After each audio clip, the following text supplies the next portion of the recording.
Welcome to Suman TV. నేను మీ నవీన్. ప్రస్తుతం మనతో హోమియోపతిక్ ఎక్స్పర్ట్ డాక్టర్ చేతన్ రాజు గారు ఉన్నారు. హాయ్ సార్, నమస్తే అండి. నమస్తే సార్. సార్, అరికాళ్ళలో తిమ్మిర్లు మంటలు వచ్చాయంటే అది కేవలం మనం ప్రీవియస్ వీడియోలో మాట్లాడుకున్నప్పుడు డయాబెటిక్ ఉన్న వాళ్ళకి మాత్రమే ఇట్లాంటి, అంటే కాళ్ళల్లో ఏదో ఒక పురుగులు పాకుతున్నట్లు, చీమలు కుడుతున్నట్టుగా సెన్సేషన్ వచ్చేదని అనుకున్నాము. కానీ మీ వీడియోస్ కింద కొన్ని కమెంట్స్ వచ్చాయి. సార్, మాకు డయాబెటిక్ అయితే ఏం లేదు, మేము టెస్టులు చేయించుకున్నాము, కానీ ఈ సింటమ్స్ మాకు వస్తున్నాయి. సో ఈ నరాల బలహీనతకి సంబంధించి ఇట్లా ఉంటుందా అని అడుగుదామన్నారు. సో ఏంటి, ఎట్లా చెప్పచ్చు? ఇప్పుడు చూడండి, ఒక పేషెంట్ వచ్చింది మన దగ్గర. ఎక్కడి నుంచి? కాగజ్ నగర్ నుంచి వచ్చిండ్రు. ఓకే.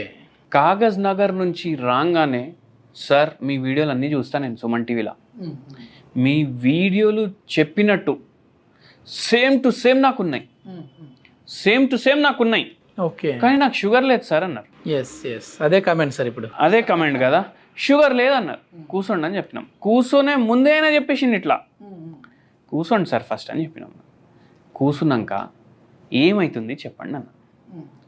సార్ కూర్చుంటా కదా, మార్నింగ్ 10:30కి కాళ్ళ తిమ్మిర్లు స్టార్ట్ అవుతాయి. ఓకే. 12:30 వరకు పెరుగుతాయి. 12:30 తర్వాత టైంతో పాటు చెప్తున్నాయన, 12:30 తర్వాత మంటలు స్టార్ట్ అవుతాయి. పడుకున్నప్పటి వరకు మంటలు ఉంటాయి, మళ్ళా పడుకునేటప్పుడు తిమ్మిర్లు మళ్ళా. ఓకే. దాంతో నిద్ర వస్తలేదు. చూసిండ్రా విషయస్ సైకిల్ ఎట్లా ఉంది? తిమ్మిర్లు, లేకపోతే మంటలు, లేకపోతే ఇట్లా చీమలు నడిచినట్టు ఇట్లా ఉంటుంది. మళ్ళా నడిచేటప్పుడు ఇట్లా లాగుతుంది మొత్తం. ఎవరైనా ఇట్లా రోప్ నా కాళ్ళకు కట్టుకొని ఇట్లా గుంజుతున్నారు. Okay okay. అట్లా అవుతుంది నాకు. షుగర్ లేదు. జనరల్లీ పెరిఫెరల్ న్యూరోపతిలో మనం చూస్తాము, ఇది ఏమో ఎక్కువ షుగర్ వ్యాధి పేషెంట్లో ఉంటే నరాలు డ్యామేజ్ అవుతాయి అక్కడ పెరిఫరీస్లో, దానివల్ల వస్తుంది. ఈ పేషెంట్కి మనం ఒకటే అడిగినాం, ఎంఆర్ఐ ఇవ్వండి అన్న. ఎంఆర్ఐ ఇస్తే దాంట్లో డీజనరేటివ్ చేంజెస్ ఉండే లోవర్ స్పైన్లో. ఓకే. డీజనరేటివ్ చేంజెస్ ఉండే. ఆ డీజనరేటివ్ చేంజెస్ అయ్యి బోన్ ఏమో జరిగిపోయింది అక్కడి నుంచి. అది స్పైనల్ కార్డ్ని కంప్రెస్ చేస్తుంది. ఇప్పుడు అందరు స్పాండ్లోసిస్ విన్నారు, స్పాండియోలిథియాసిస్ విన్నారు, మళ్ళీ సియాటికా విన్నారు. సో ఇవి ఏంది, షుగర్ వ్యాధి ఉంటే రావాలి అని ఉండదు కదా. ఇప్పుడు మన మెయిన్ నరం అది స్పైనల్ కార్డ్. ఎక్కడి నుంచి ఎక్కడి వరకు ఉంటుంది? ఇక్కడ తల కింద నుంచి మొత్తం నడుము కింద వరకు ఉంటుంది. అయితే అక్కడ బోన్స్ దాన్ని ప్రొటెక్ట్ చేస్తాయి. ఎందుకు ప్రొటెక్ట్ చేస్తాయి? ఇప్పుడు ఏమైనా కింద పడితే కానీ షాక్ అబ్జర్వ్ చేసుకొని ఇంటర్వర్టిబ్రల్ డిస్క్లు ఉంటాయి అక్కడ. డిస్క్ బల్జ్ లాగా అయిపోతుంది అక్కడ. డిస్క్ బల్జెస్ అయితే కామన్. Okay okay. మనం కూడా ఎంఆర్ఐలు తీపిస్తే మనకు డిస్క్ బల్జెస్ ఉండొచ్చు. బండ్ల మీద తిరుగుతాం, ఫుల్ డే పని చేస్తాం, డిస్క్ బల్జెస్ మనకు కూడా ఉంటాయి. అది ఓన్లీ పోస్చర్లోనే ప్రాబ్లం ఉంటే కూడా అవుతాయి. కానీ ఇక్కడ ఏమైందంటే ఆ బోన్ డిస్క్స్ పోయి ఇట్లా స్పైనల్ కార్డ్ మీద ప్రెషర్ వేస్తుంది. ఇప్పుడు మనం ఇంతకుముందు డిస్కస్ చేసినాం కదా, నరాలకి వెళ్ళి ఏం పాస్ అవుతుంది? కరెంట్ పాస్ అవుతుంది.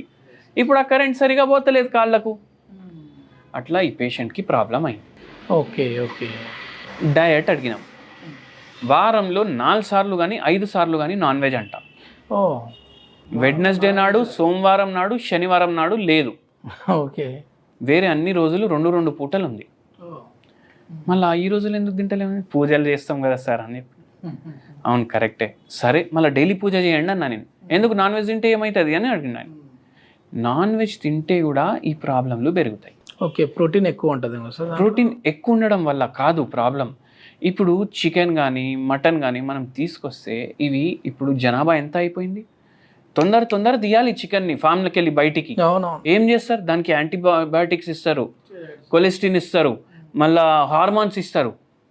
అవునా కాదా? అది తొందరగా బయటికి రావాలి, తొందరగా తయారై పెరుగుతుంది. అవన్నీ ఏడికి వస్తాయి? ఆ కోడిల ద్వారా మన శరీరంలో వస్తాయి. Okay okay. అయితే ఫుడ్ చైన్ పార్ట్ అయిపోతుంది అది. అట్లా అయ్యి ఇట్లా మన హార్మోనల్ ఇంబ్యాలెన్స్ స్టార్ట్ అవుతుంది. హార్మోనల్ ఇంబ్యాలెన్స్ స్టార్ట్ అయితే విటమిన్ డి కరెక్ట్ ఉన్నా, విటమిన్ B12 కరెక్ట్ ఉన్నా, బాడీలో ఏ న్యూట్రియంట్స్ అబ్జర్వ్ అవ్వాలి అవి అబ్జర్వ్ కావు. అట్లా B12 డెఫిషియన్సీ కూడా అయింది పేషెంట్కి. డి ఏమో నార్మల్గానే ఉండే, అందులో ఐరన్ కూడా తక్కువ ఉంది. Okay okay. అయితే చాలా పరేషాన్ ఉండే ఆయన. మళ్ళీ జాబ్ ఏం చేస్తారంటే నేను రైతుని సార్ అని చెప్పింది. అయితే ఇంకా పరేషాని, ఎందుకంటే నేను నా పొలాలు సరిగా చూసుకోలేకపోతున్నా నేను అని అన్నారు. అక్కడ కూర్చోవాలంటే కష్టం, నిల్చోవాలంటే కష్టం, ఎట్లా చేయాలి, ఏం చేయాలి, చాలా పరేషాన్లో ఉన్నాను. ట్రీట్మెంట్ ఏంటి సార్ వీళ్ళకి? వీళ్ళకు ఏం సజెస్ట్ చేసారు తెలుసా మీకు? మీరు కంపల్సరీ ఆపరేషన్ చేయించుకోవాలి. ఓకే. కానీ ఇప్పుడు చూడండి, హోమియోపతి ట్రీట్మెంట్ అంటే ఏంది? ఆపరేషన్ లేకుండా ఉన్న వ్యాధిని తగ్గించడం. సో మనం ఒకటి అడిగినాం, మీకు పరేషాని ఏముందని చెప్పిన. ఏముంది సార్, వాటర్ సరిగా వస్తలేవు, పొలాల్లో ప్రాబ్లం ఉంది. Okay okay. మళ్ళా ఇంకా దాని మీద పంట తగ్గుతుంది రోజు రోజుకి. Okay okay. భూమి అయితే అంతే ఉంటుంది కదా. భూమి అంతా ఉన్నప్పుడు మనం ఫర్టిలైజర్ వాడిన సాయిల్లో ప్రాబ్లం వచ్చేస్తుంది. దాంతో మళ్ళీ పిల్లలు ఇంకా చదువు దాంట్లోనే ఉన్నారు, ఇంకా చేతికి రాలేదు పిల్లలు. ఆ దాంట్లో పరేషాన్ ఉన్నా సార్ నేను. అయితే నిద్ర కూడా డిస్టర్బ్ ఉంది కదా ఆ తిమ్మిర్లకు. అయితే మనం అడిగినాము, మీకు ఎప్పటి నుంచి ఉంది ప్రాబ్లం? 15 years బ్యాక్ స్టార్ట్ అయింది, గ్రాడ్యువలీ గ్రో అవుతుంది అన్నారు. ఓకే. అయితే మనము ఈ పేషెంట్కి హోమియోపతి మెడిసిన్స్ ఇచ్చినాము. 3 నెలలు మనం మెడిసిన్స్ వాడితే 70% 80% ప్రాబ్లం, తిమ్మిర్లు కానీ, మంటలు కానీ, నొప్పి కానీ అన్నీ తగ్గినాయి. అంటే సర్జరీ కూడా ఏం పడలేదు, సర్జరీ లేకుండానే హోమియోలో తగ్గించారు. అందరు ఏమనుకుంటారు, హోమియోపతి మందులు మెల్లగా పనిచేస్తాయి, కానీ అది అట్లా ఉండదు. హోమియోపతి మందులు కూడా తొందరగా పనిచేస్తాయి. ఏమన్నా దీనికి తోడుగా హోమ్ రెమెడీస్ లాంటివి ఏమైనా సజెస్ట్ హోమ్ రెమెడీ కూడా ఇచ్చినాము.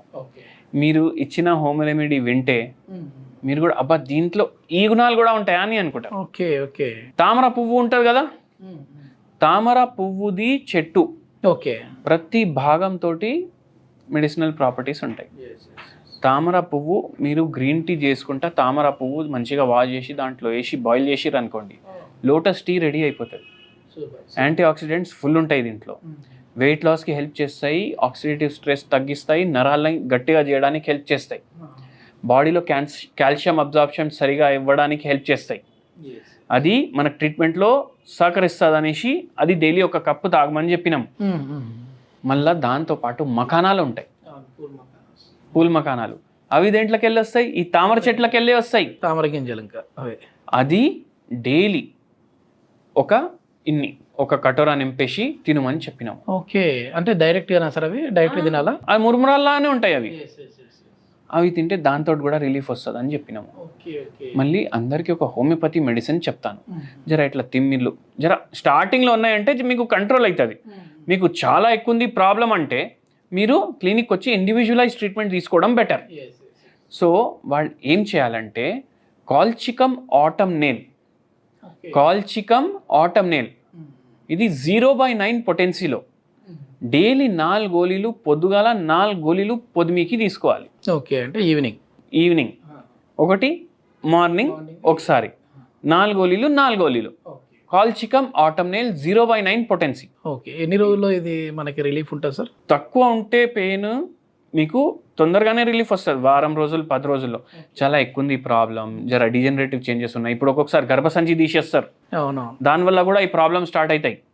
సో వాళ్ళు క్లినిక్కి రావాలి. చాలా మంచి ఇన్ఫర్మేషన్ సార్. ఎందుకంటే ఈ రోజుల్లో డయాబెటిక్ లేకపోయినా కూడా ఇట్లాంటి సింటమ్స్, ఇట్లాంటి నరాల బలహీనతకు సంబంధించిన సింటమ్స్ అయితే వస్తూనే ఉంటాయి. దీనికి ఎట్లాంటి సర్జరీ లేకుండా ఈజీగా హోమియోపతిలో అయితే ట్రీట్మెంట్ ఉంది అని చెప్పేసి చేతన్ రాజు గారు చెప్తా ఉన్నారు. థ్యాంక్ యూ అండి.